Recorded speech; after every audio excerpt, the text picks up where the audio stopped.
Live. Hello everybody, I'm Mari. Welcome to my show Geek Tank live from WillieCon. I'm excited. Are you guys excited? I'm excited. Yes. With me are our guests of honor. If you guys want to take the mic and introduce yourselves one at a time. Hello, I'm Chris Moose McDowell. I am Lucy Christian. I am John Swayze. I'm Homer Simpson. Mark Urban. Alright, so Moose, do you want to tell us a little bit about yourself? Just give a brief introduction. Sure. I've been doing conventions since 2008 when I first started building my first replica robot. I've been doing it ever since, taking them to all different conventions, including here at WillieCon. Woo! Well, I'm Lucy, and I have been voice acting for, over 15 years. Lots of titles, including One Piece and Full Metal Alchemist and stuff like that. Most recently, things like My Hero Academia and fun stuff like that. And I'm super stoked. I'm at WillieCon. It's super fun. And I'm John Swayze. I've been voice acting for about 21 years. And I've done, some of the roles I've done are Lord Death from Soul Eater, Undertaker from Black Butler. Also in One Piece I played Crocodile and Gonfall. And very excited to be here with Lucy at WillieCon because we're screening a movie that we did called The Boy and the Beast by Mamoru Hosoda. And I played the Beast. Lucy plays the boy. They tried it the other way around and it was a disaster, so we did it our way. But just thrilled to be here with all these fine people and just excited about the weekend. So there you go. And like I said, Mark Urban. I would rather leave a lot of questions or things up to you guys for questions, but I guess the reason that I was asked to be here is because I draw cartoons for a living. And a couple of the projects that I've been involved with are The Simpsons for the longest time and Futurama. But I also had some involvement with Rocko's Modern Life, which you guys may or may not have ever heard of. Woo! That's what you probably grew up with. Oh yes. And when I hear your voice, you sound like one of the girls that did the voices for the kids. Me? And yeah. And what was the other one? Oh, a couple others, but those are the main ones. So, 23 years on The Simpsons. Moved back from California to my wife's hometown of Neely when my dad got sick here in Nebraska, and been working out of that house since 2008. So here we go. How many years on The Simpsons? 20 plus. We'll leave it at that. I started in Which characters? I started in '89, second season. Characters, that's a big question, but every one of them, basically. As an animator on a project like that, you have to be able to do it all. And I started out from the ground floor as a background artist. It was my summer job, which was a requirement if my wife and I were being able to live out there. There's more to that, but I don't want to ham up the whole thing. And then quickly, the first season I was doing character animation. And then moved all the way up to directing. So I had an opportunity to direct a few episodes of The Simpsons and several episodes of Futurama. That is so see, we told you there was somebody far more special than us here. He's sitting right next to me. That's brilliant, man. Can't do it And without voices. John Lucy, I actually have a question for you too. Is this your guys' first time in Nebraska? Yes, for me. I don't think that's true for John. Oh yeah, you did mention that. This is actually my third time. I was in Nebraska last few years back for NebraskaCon, and I actually was in Nebraska before that because my wife went to Hastings, and so we came up for a college reunion of hers, and it was like her second reunion, second year. No, I'm kidding. It was a thing that they did with their theater or something like that. Anyway, so we came up for that, and that was a drive. We drove from Houston up to Nebraska. Wow. That's a long drive. Oh yeah, I remember. A lot of corn. A lot of corn. Yeah, I've actually been on a road trip from Nebraska to Texas before, and we actually took like an Amtrak bus, and that was not an Amtrak bus. What am I talking about? Amtrak is train. Some bus line, I forgot. I think it was Arrow, but yeah, that was like I think a 17-hour drive or something. Yeah. So have you guys runza yet? We Yes. had for lunch today. We had runza for lunch. We had a regular runza, or an original, I don't know how you say it. We had one with cheese, and we had a mushroom Swiss. That's my favorite. It was great. And We love the runza. Gives you the juice though. one of the things that I know you guys like should try, like I like while that. you're in Nebraska, or like if you ever visit Nebraska again, is Ted and Wally's. I know Todd Havercorn was actually here last month for a convention in Omaha, and he would not stop talking about Ted and Wally's. Basically, it's an ice cream store in Omaha, in Old Market, where they make the ice cream there, and they have different flavors there, like salty seahorse, and like a hot chocolate one where they put like peppers in it too, so it's like chocolatey and spicy. It's really good. Delicious. That Mhm. sounds great. Well, I'm originally from New York. I wish we had a White Castle. Yeah. Drove by a real White Castle in Detroit, never had seen one before. So that's awesome. And if you guys are in Omaha, you have to get to the Old Market. It's just Yes. excellent. It's awesome. And Johnny's Cafe by the Stockyards. Just I think now, is that a steakhouse? Yes. Yeah, I think we went there, because when we were in Omaha, I remember Richard Epcar was there, he's like, we're in Omaha, why don't we get a steak? Okay, that sounds good to me. Okay, he did. Yeah. Steak? And That's also when they filmed what I'll about do steak. Jack Nicholson movie. Yep. Well, and it's not a real fancy place, but it's got great food. That's Yeah, the but first. it's- I tried the frog legs there. So.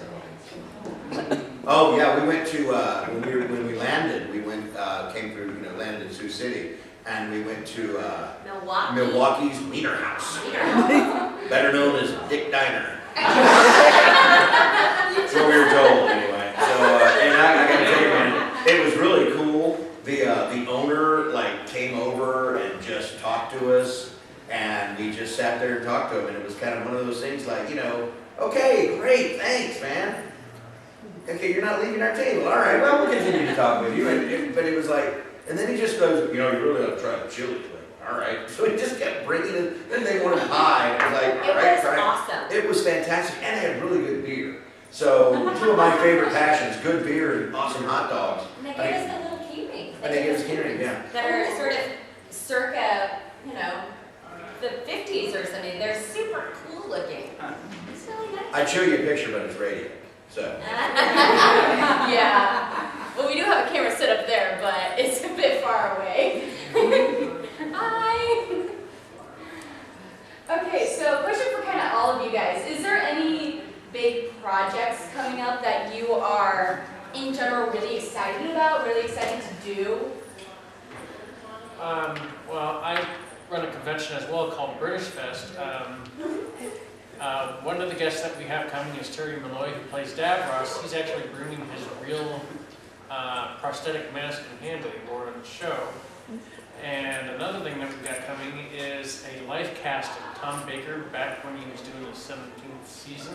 So we'll have that on display with our TARDIS console. So I get to be a fanboy, but also get breaks. And I do have some big stuff coming up, but I just recorded it, and I am not allowed to talk about it yet. But because we do so much, it's really exciting to have something that actually, to be working and to have the opportunities that we get. John and I are from Houston, Texas, and it's really always surprising and astounding to me that we get the opportunities that we do. We just started the second season of My Hero Academia. That has started streaming, I think, this week. And so that is coming up, and there's just a lot going on. I also do audiobooks out of my house. And I'm in the middle of a really cool series called The Changeling Chronicles about fairy killers and necromancers and mage lords. It's super fun stuff. And so it's a super fun thing I get to do. And so those kinds of projects dropping are always really exciting for me. They're so much fun, and I feel so lucky to get to do them. I kind of like Lucy. I've had 2 projects, actually 3 projects, actually 5 projects, 10 projects. No, but a couple of them. One is I'm getting ready. The new, and I guess it's out, so I don't know why we can talk about it. But Black Butler movie is coming out, and I just got called 2 days ago. We need you up in Dallas for a day to record the movie, so I'll be doing that later on this month. I'm very excited about that. And but one of the two of the other things that I'm working on, and Lucy touched on this earlier today in our panel, but one of them is some friends of mine and I came upon an animated film that had been originally commissioned by a group out of India. And it's a CG type deal, animation, that was done by a company in Costa Rica. And then it turns out after the movie was animated, completed, they didn't have any more money. So the Costa Ricans kept the movie and told the Indian faction to go away. Because you don't have any money, so you don't get your movie. So somehow we got a hold of it, and we don't have any money, but we talked them into letting us rewrite the script and do our own movie. So it was kind of like in the style of an anime in that it's already been animated. So we have to kind of match the lip flaps and write the script and everything. But it's a CG style, so it looks kind of like The Incredibles, that type of character style, but the humor is very much like Archer. So it's a lot of fun, and we're hoping that it does well, and that should be out this year. And then also our friend Blake Shepard, who is an illustrator and an animator, and a voice actor, a wonderful voice actor, decided that he wanted to make his own anime. So he's making an 8-episode, there are 8 shorts, about 10 minutes long each, called Robot Girl. And so it's, it's just a perfect example, though, of, back when you started, you were working for a studio and this big company that was making The Simpsons, and nowadays, though, you can put stuff out yourself and do your own gig, and it might just take off, you never know, but you've got the freedom to do that. So it's a great time to be doing stuff, so we're all very excited. So anyway, the name of the movie is called The Perfect Con, K-H-A-N. So. And I am just started on a new project that if I told you about it, I would have to kill you. I never heard that language. I signed all the papers that said I wouldn't talk about it this week, but I have a feeling it's going to be popular because the script was hilarious. I just got done working on an inaugural season of a show called Tarantula, and the only reason I'm bringing that up is because, as I understand it, it did go public somewhere. It was on IMDb or something like that.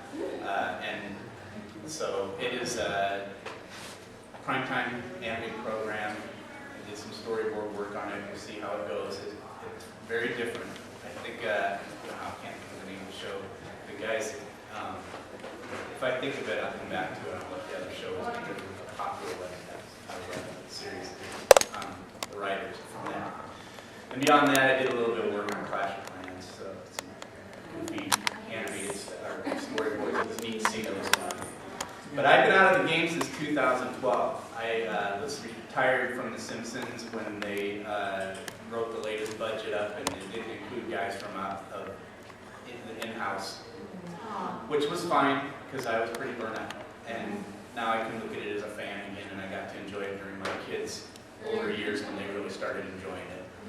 And then, so I've been doing my own automotive illustration and trying to get that on the ground. I don't know if that's a big deal or not, but I do think this show, if it takes off, it'll be really, really cool to have been in it from the ground floor. So we'll see. And you also pretty much get bragging rights for actually being part of like The Simpsons and stuff. Yeah, if you asked if there's anything new. Yeah. But I was just talking with the young man who hosted me here, and see, because I'm a parasite. Forgot to mention that.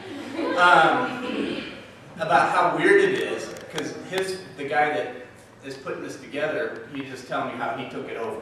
And the gentleman that used to do it isn't around, unfortunately passed away. Yeah. So Ethan didn't say anything about me being here in northeast Nebraska, and they were looking for an artist.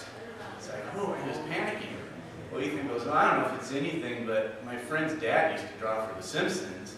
And he said, I just grew up around you, so it just became, it was your job. And that's how it is with me. You don't sit back, so once in a while I'd stop and say, well, what do you guys think about the fact that I worked on The Simpsons, or I worked on Futurama? Futurama is huge among college kids right now. I think it's more popular now than it was before. And I can, huh? I wish they were still making it. I do too, because I would love to be working on it again. It was really great and very unique opportunity. We couldn't see the big picture until I started getting the DVDs in the mail. And then then you watch it as a whole, and it's like, wow, that really did have a great build up and a flow. It's just, it's a cool show and, you know, a little edgy. But that Simpsons thing, you go back and look, it's like a part of history, and it is really strange. And that's what's supposed to help you sell artwork, but so far. Yeah. He's from Nebraska. I have to say, my husband has a ton of the seasons of The Simpsons on DVD. And we've been introducing our girls to them slowly because they're 6 and 4. But the other day, my 4-year-old was in her room alone playing. And from down the hall, I hear, I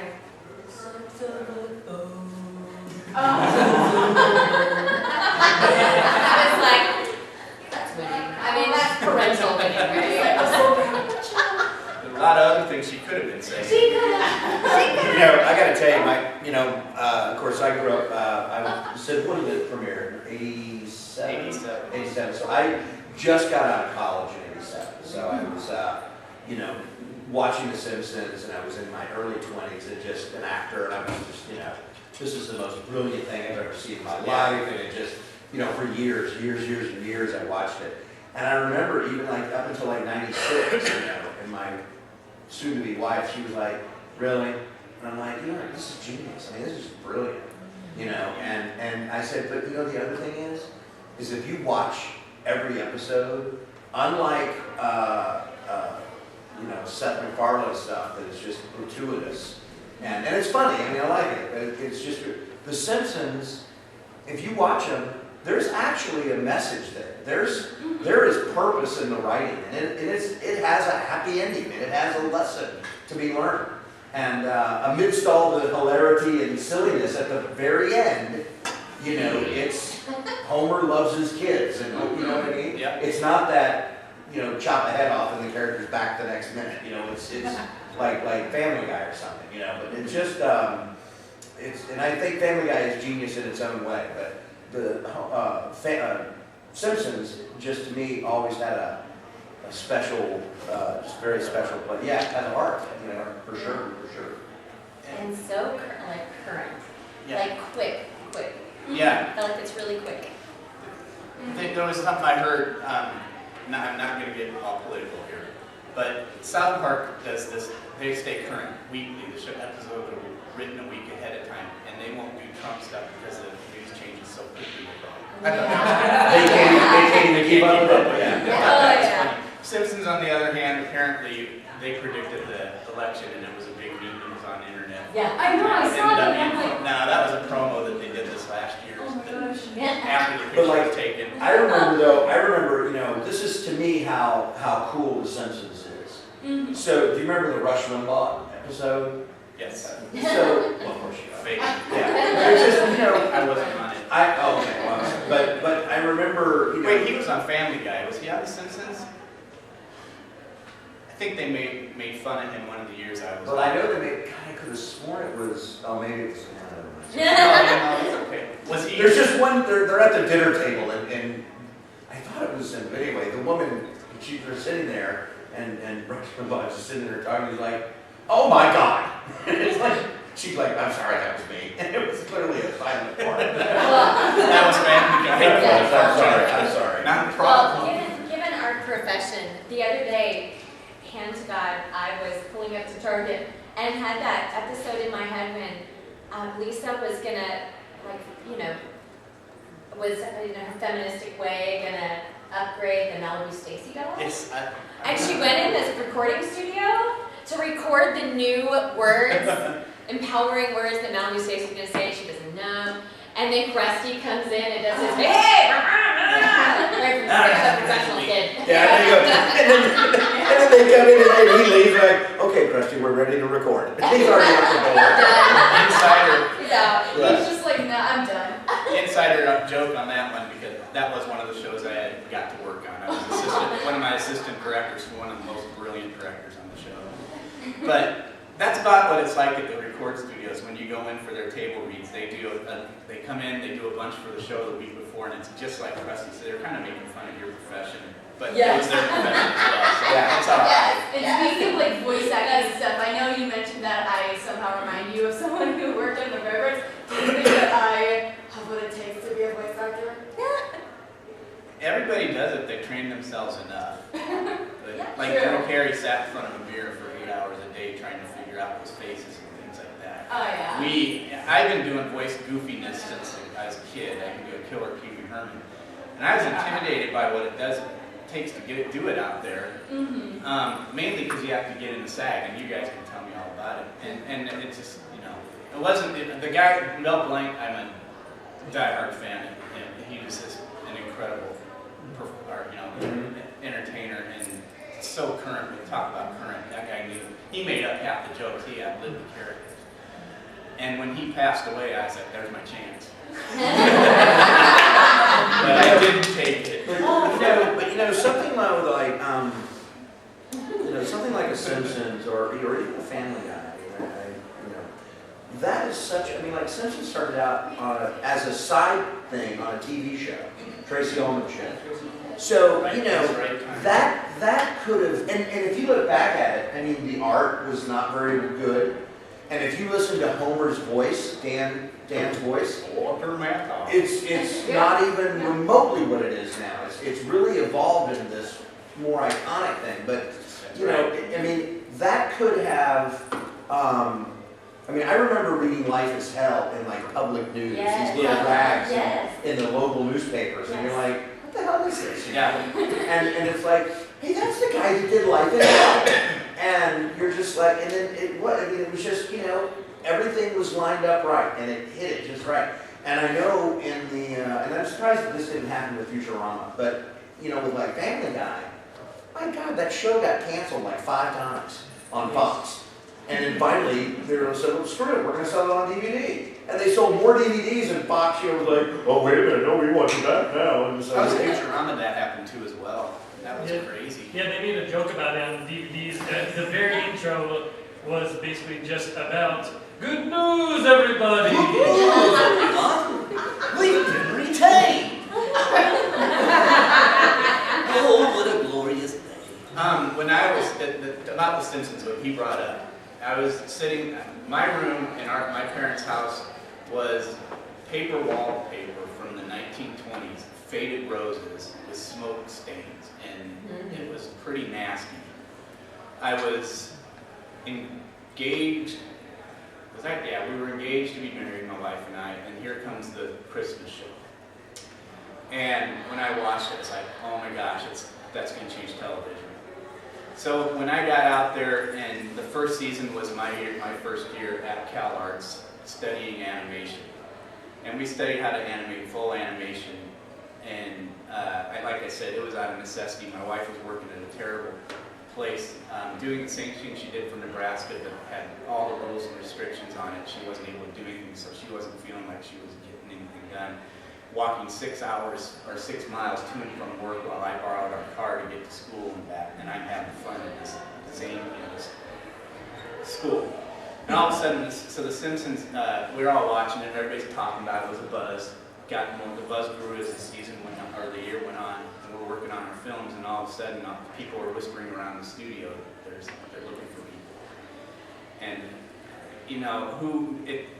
while we're working out, we found out that first season the show almost tanked, and it was because of the fish tank. There was an episode, if you guys watch it, the babysitter one, watch the commentary, and you'll see how The Simpsons almost wasn't. It's a very interesting story. This one director... Where they hired the babysitter, the kidnapper? Exactly. Yeah. The director on that show worked on the Tracy Ullman shorts. And I love those too. I went back, I watched the Tracy Ullman thing, so actually I was primed for that TV show as well. But, they were just so dang funny. Voice acting was the key to those, and they just crudely drew these things with the voices is the way it looked like to me. And, to be a part of it was awesome to get on that. And that was my whole thing, was I went in to do character, they were terrible, they looked like those. Then they said, well, that's it, I blew it. And I said, well, is there something else I can do, another test I can do? And they said, yeah, I'll go ahead and take a background. We thought the perspective was all right. And that's how I got on doing that. But back to the phenomenon of The Simpsons, my favorite episode that I was an assistant director on was Boy Scouts in the Hood. And same director that did Malibu Stacy. We had so much fun with those episodes because Jeff thought cinematically. And who would have known it became that? And it was still, when you mentioned 96, I think it was still really strong in 96. But, you know, all started out with a thing that almost got canceled because the guy that directed it drew the way they were doing it on Tracy Ullman and would not fit the mold. And it's a very interesting, we got to watch that episode and it's never been released or anything like that. Oh my gosh, we don't know what he was smoking or whatever, but he did it. And it was the worst kind of acid trip that you could imagine. Not that any of us know what that's like. I know it from the movies. And I'm serious. Alright, so we are almost out of time, but before we pretty much wrap up this show and everything, what I do on my show is, at the end, I ask a question. I call it Pick of the Week because I couldn't think of a better name, shut up.